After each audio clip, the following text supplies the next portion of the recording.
ओम शांति। मैं अश्विन सागर global harmony village से। गीता का पहला अध्याय विषाद योग है। इसके अंदर धृतराष्ट्र संजय को कहते हैं कि हे संजय, मुझे युद्ध के मैदान का सीन माने कि वहाँ का दृश्य तुम बताओ। तो संजय अपनी दृष्टि से फिर वहाँ के युद्ध का मैदान का वर्णन करता है कि दोनों तरफ पांडव सेना और कौरव सेना। इसका फिर विस्तार बहुत है कि कैसे कैसे योद्धे कौन कौन किस तरफ है, इसका फिर वर्णन किया गया है शास्त्रों के अंदर।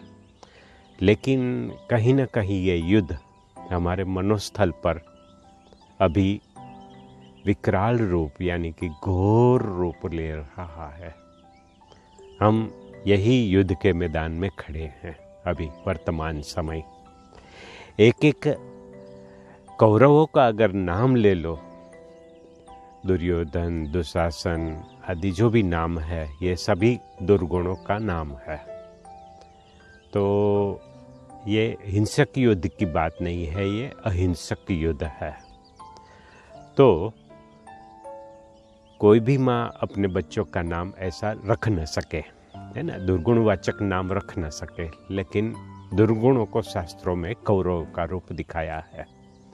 तो बात चल रही थी, इसको फिर बाद में देखेंगे, लेकिन बात चल रही थी कि फिर अर्जुन ने श्री कृष्ण को कहा कि हे केशव, मेरे रथ को फिर युद्ध के मैदान में मध्य में लेके चलो। मुझे सामने देखना है कि मुझे किन किन योद्धाओं के साथ, किन के साथ मुझे लड़ना है। और जब युद्ध के मध्य में लेके गए, है ना, तो बात यही थी कि दोनों सेनाएं एक तरफ तैयार थी, सन्नाटा था वातावरण के अंदर, है ना, एकदम बिल्कुल सन्नाटा, शांत वातावरण था। और फिर अर्जुन योद्धाओं का निरीक्षण करता है। अभी यही घटना कि जब हम शांत, हम एक आत्मा अर्जुन है ना, तो हमारे सामने यही कौरव सेना खड़ी है, यानी कि अपने ही दुर्गुणों के साथ, अपने, है ना, वहाँ पे भी अपने ही थे, तो उन अपने दुर्गुणों के साथ मुझे लड़ना है। लेकिन जिसके साथ मुझे लड़ना है उनका निरीक्षण बहुत बहुत जरूरी है, ये, है ना। तो जो दुर्गुण है, जो कौरव हमारे सामने है, वो कौरव, है ना, काम, क्रोध, लोभ, मोह, अहंकार, है ना, इन दुर्गुणों के सामने मुझे लड़ना है ना, इनके सामने मुझे लड़ना है, न कि कोई किसी व्यक्ति के साथ मुझे मेरी लड़ाई है। क्योंकि पहली बात में एक ही दुर्गुण को ले लो, है ना, अंतिम दुर्गुण अहंकार। ये अहंकार बड़ा से बड़ा दुश्मन है ना। इसको हम कहीं ना कहीं समझते नहीं है, क्योंकि हमारा मन शांत नहीं है, इसका हम बरोबर निरीक्षण किए हुए नहीं है। ये अहंकार, ये ईगो, है ना, ये ईगो सबसे बड़ा दुश्मन है। ये परछाई की तरफ पीछे पीछे चलता है। कई प्रकार के ईगो होते हैं। कहीं पे कहीं को अपनी बुद्धि का अहंकार होता है, अपने ज्ञान का अहंकार होता है, अपनी समझ का अहंकार होता है। वाकई देखो तो अपनी समझ का अगर अहंकार है तो रियली स्वरूप में वो ज्ञानी नहीं है। ज्ञानी कैसा होता है? हमेशा नंबर चित रहता है, झुकने वाला रहता है, मोल्ड हो जाता है, वही रियल गोल्ड है। ज्ञानी हमेशा कैसा रहता है? जो ज्ञानी का अर्थ ये समझते कि हम कोई संस्कृत के श्लोक पढ़ लिए, कोई चौपाइयाँ पढ़ ली, और कोई कथाएं हमने बड़ी बड़ी अपनी बोलने की शक्ति के आधार से, वक्तृत्व शक्ति के आधार से हमने 5-25 के बीच में माइक हाथ में लेकर बोल दिया। वो ज्ञान नहीं है। ज्ञान वो है जो मुझे अपने बारे में, अपने पिता के बारे में, अपने घर के बारे में, अपने दुश्मन के बारे में, अपने मित्रों के बारे में अपने दुश्मन माना, दुर्गुण ये मेरे मित्र है, दुर्गुण मेरे शत्रु है, अवगुण मेरे दुश्मन है ना। तो जो आत्मनिरीक्षण करता है वही सबसे बड़ा ज्ञानी है ना। तो ईगो जो रहता है, बात चल रही थी कि ज्ञानी कभी भी ईगोइश नहीं होता है। जैसे बात कहते हैं दुनिया की, सत्य हमेशा कड़वा होता है, नहीं, सत्य कदही कड़वा नहीं होता है। सत्य के अंदर जब अहंकार मिक्स हो जाता है, हमारे बोलने के अंदर जब टोंट आ जाता है, टोंट वैसे जब हम बोलते हैं तो वो सत्य स्वीकार्य नहीं होता, वो सत्य कड़वा बन जाता है। सत्य हमेशा मीठा होता है, स्वीट होता है ना। लेकिन सत्य के अंदर कड़वाहट आ जाती है ईगो नाम की, है ना, तो फिर वो सत्य सामने वाली आत्मा थूक देती है ना। वो ईगो मिक्स हो जाता है। तो ईगो सबसे बढ़ाते बड़ा दुश्मन है। ईगो भारी बना देता है हमको, है ना, हर तरफ से। कई प्रकार के ईगो है, जैसे ज्ञान का ईगो है, पैसे का ईगो है, रूप का ईगो है, रहन सहन का ईगो है ना, अपनी स्टाइल का ईगो है, बहुत अपने पद का ईगो है कि मैं जेठानी हूँ, मैं सास हूँ, है ना। और अलग अलग बहुत प्रकार के ईगो है।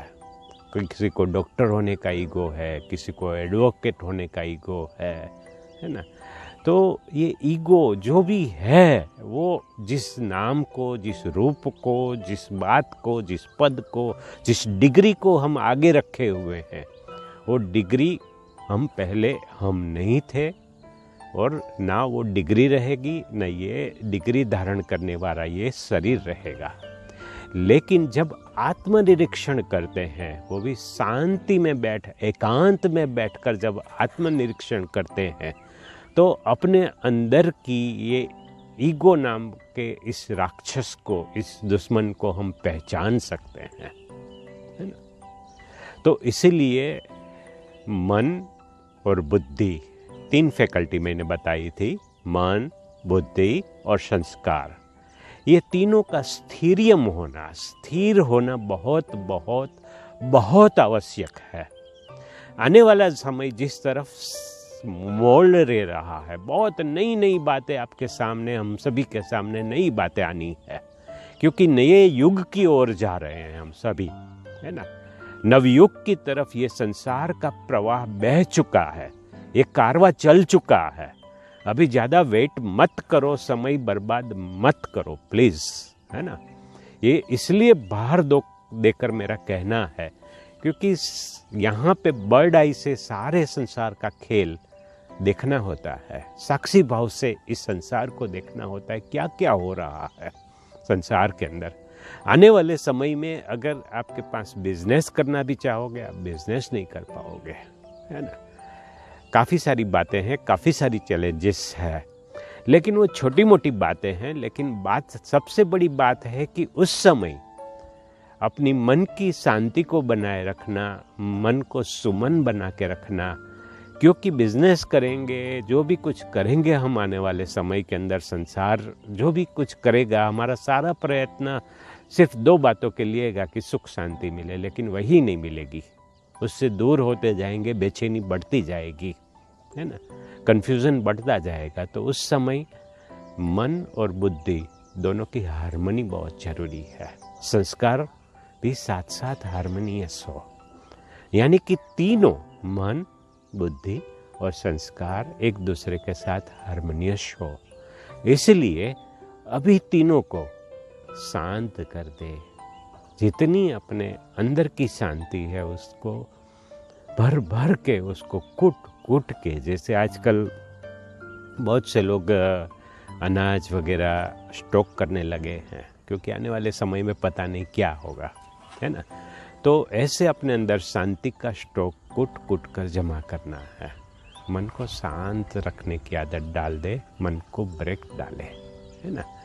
क्योंकि मन तो संकल्प आने वाले समय के अंदर अलग अलग प्रकार के, विभिन्न प्रकार के ऐसे सरकमस्टांसेस आ रहे हैं, अभी भी है, ये बहुत संकल्प चलने लगेंगे, बहुत विचार चलने लगेंगे और आत्मा थक जाएगी, आत्मा वीक हो जाएगी, आत्मा की इम्यून सिस्टम वीक हो जाएगी, आत्मा की इम्यून सिस्टम वीक हो जाएगी, है ना। तो मन चाहते हुए भी हम बिठा नहीं पाएंगे। फिर भी अभी है तो बचा कुछ समय, है ना। भगवान कहता है कि आत्माएं तुम लेट हो, है ना, लेकिन अभी फिर भी ऐसा कह सके कि टू लेट भी है, लेकिन टू लेट से भी अभी टू लेट नहीं है।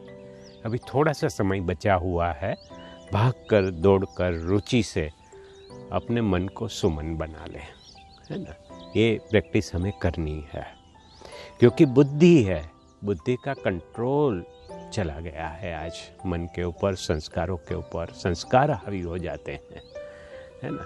तो संस्कारों को हमें फिर से बदलना है, क्योंकि संस्कार जिसको वृत्ति कहते हैं, वो वृत्ति यानी कि ये धरनी है। अभी भी हम यहाँ पे पिछले एरिया में आप खेत देख रहे हो, उन खेतों को तैयार कर रहे हैं, उस धरनी को तैयार कर रहे हैं, उसके अंदर गाय का गोबर, खाद आदि डाल रहे हैं। इस तरफ कैमरा की पीछे की तरफ खाद बन रहा है, तैयारी चल रही है ना। आने वाले, क्योंकि बीज वगैरह लेके आए हैं, तो सब बीजों को भी संस्कार करने का काम ये चल रहा है। तो धरनी को मुझे तैयार करना है, ये बीज बोने का समय ही है। तो संस्कारों को, संस्कार जो है, संस्कार बीज रूप है, बीज जैसा वैसा फिर वृक्ष पैदा होता है ना। अभी चावल बोने का समय है, तो चावल ही पैदा होगा उससे, है ना।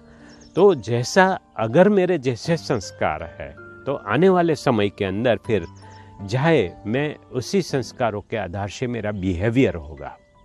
और दूसरी बात, जैसा मेरा बिहेवियर होगा, यानी कि जैसा मेरा औरों के साथ व्यवहार होगा, वो मेरे कर्म का खाता बनाएगा, मेरा नसीब बनाएगा। और उसी नसीब और जो कर्म मैंने किए हैं उसी कर्म के आधार से और मेरे संस्कारों के आधार से चाहे मैं आत्मा दूसरा जन्म लूंगी, है ना।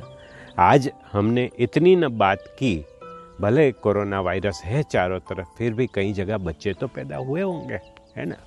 इसी समझो 12 मिनट की चर्चा हुई अब तक, तो 12 मिनट की चर्चा के अंदर कई बच्चे विश्व भर में कहीं ना कहीं चारों तरफ हजारों लाखों बच्चे पैदा हुए होंगे। कोई आता ही महल के अंदर है, कोई आते ही झोपड़ी के अंदर है, कोई आते ही किसी की माँ मर रही है, किसी की 10 पूछने वाले golden spoon in the mouth कहते हैं, है ना। राजमहलों के अंदर जैसे घरों के अंदर जन्म लिया होगा। हर तो वो आत्मा ने अभी तक न कोई कर्म किए हैं, न कोई पाप किया है, न कोई पुण्य किया है, लेकिन वो आत्मा अपने पिछले जन्मों का कर्मों का वो भाग्य, वो सामान लेकर आई है। दुनिया कहती है कि खाली हाथ आए हैं, खाली हाथ जाना है। नहीं, हाथ शरीर के दोनों खाली रहेंगे। यहाँ का किया हुआ जो भी धन दौलत वैभव है ना, जितनी भी आप देख लो, रोल्स रॉयस भी जमा करके रखी है ना, जैगुआर ले लो आप, मर्सिडीज से ले लो, सारी की सारी यहाँ पड़ी रहने वाली है ना। अभी एक मैं अपने अनुभव की बात कहूँ कि हो सकता कि मैं श्रेष्ठ कर्म नहीं करूँ तो शायद मुझे मनुभाई ज्वेलर्स के सामने फुटपाथ के ऊपर जन्म मिल सकता है ना।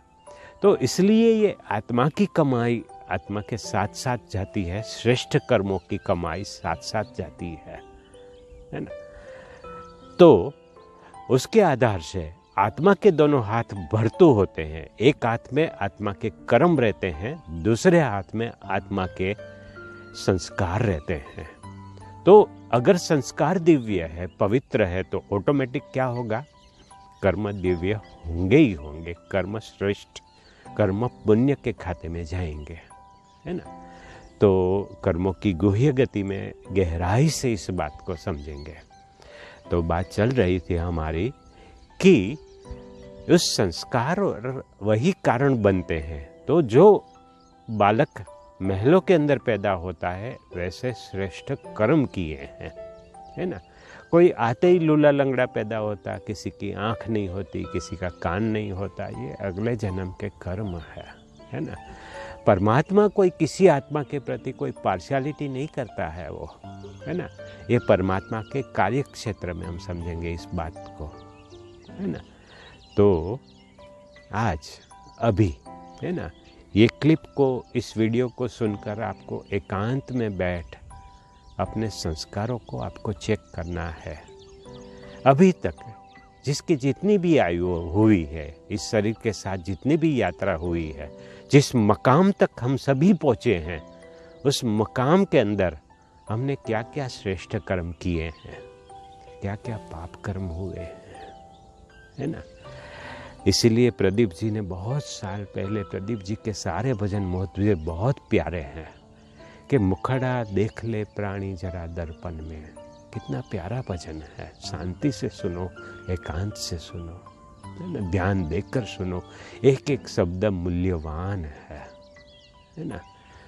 तो और भी बहुत सारे भजन हैं, एक एक करके जिक्र करेंगे, लेकिन आज अपना मुखड़ा, यानी कि ये चेहरा तो रोज़ दिन भर देखते रहते हैं आईने के अंदर, सुबह उठते ही देखते हैं, बाथरूम में जाते हैं ना तो पहले यहाँ थोड़ा सा क्या बोलते हैं, चिपड़ा बोलते हैं ना, उसको साफ़ करते हैं, आँख से साफ़ करते हैं, पानी से साफ़ करते हैं। तो ये आईने के सामने बार बार जाने की, कहीं तो बार बार आईने में देखते रहते हैं। गाड़ी के अंदर भी रिफ्लेक्शन पड़ता है ना, वहाँ पे भी ऐसे ऐसे ऐसे करके बाल संवारते हैं, है ना। तो अभी इसी आदत को अंदर की तरफ मोड़ना है ना। स्वयं का दर्शन करते रहे, है ना। आज एकांत में बैठकर विश्राम की पलों में आत्मनिरीक्षण करें, है ना। ये गीता का पहला अध्याय विषाद योग है ना, इसकी फिर और गहराई में जाएंगे, है ना। तो अपने ही अंदर सद्गुणों को भी, ऐसी नहीं कि सिर्फ दुर्गुणों को देखते रहे, सद्गुणों को भी देखना है ना। क्योंकि आखिर, है ना, सद्गुण की तरफ हमारा ध्यान जाए, क्योंकि दुर्गुणों को छोड़ने की मुझे मेहनत नहीं करनी है ना। मुझे सद्गुणों को अपनाना है। पुण्य कर्म कितना सुख देता है ना। मेरा ही अपना मिसाल में देख रहा हूँ कि मैं कोई पुण्यात्मा यानी कि कोई महात्मा आदि नहीं हूँ, है ना, लेकिन ये सुख दे रहा है, यहाँ पे सुकून मिल रहा है, अमृत का अनुभव हो रहा है, जीवन अमृत लग रहा है ना। ये निज का अनुभव है, तो अमृत को अपनाए, विष को छोड़े। ओके, ओम शांति।